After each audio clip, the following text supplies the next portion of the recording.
But recently, the president of South Africa, Cyril Ramaphosa, he paid tribute to the late John Lewis for uniting the continents, the two continents, United States and Africa, South Africa, in the struggle to end racist inequality and affirm universal human rights.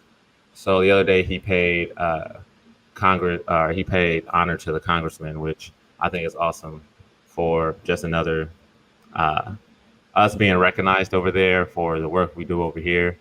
I think goes a long way in relations as far as bridging the gap.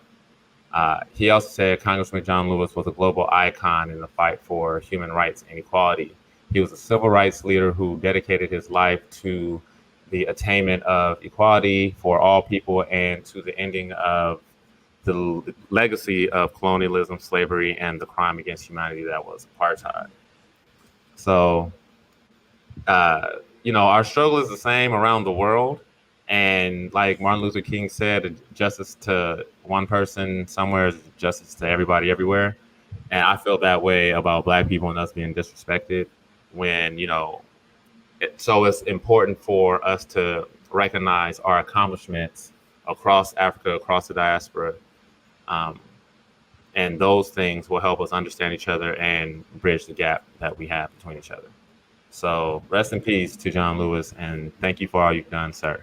Everything you've done it's helped, it's helped us advance in this country to where we can say no matter how we're treated, we still own a piece of this country. Like, this country is definitely ours, no matter how they treat us.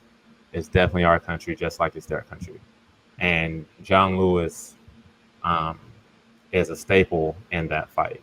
So rest in peace to him. Yeah.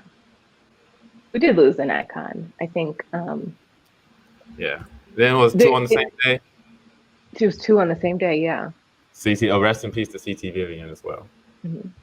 I don't know a lot about that man, but I do know that he was also there with John Lewis, and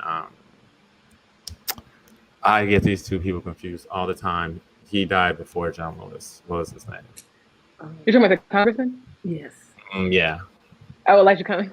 Yes. Who everybody gets. Yes. Which is like so yeah. wild. It doesn't bother me as much when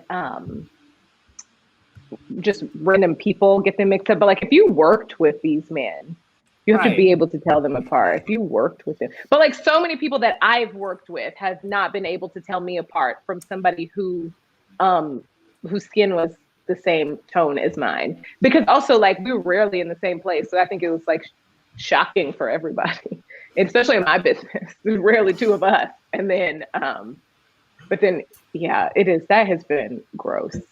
But yeah, and a lot of the work that Congressman Lewis never stopped working. Never. But a lot of what he did and a lot of things that he fought for, they weren't that long ago. And without he and his crew, like, there's so much of our life would be different.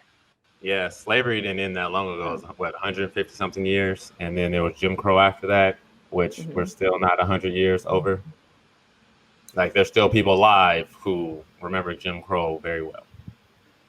I mean, and then all those people from that era, John Lewis, Elijah Cummings, they all touched a slave or had a relative that was. Oh, yeah. Yeah. And we can touch them if you think about it. So we're not that far removed, even though, even the last 4 years seem like 20 years. Yeah.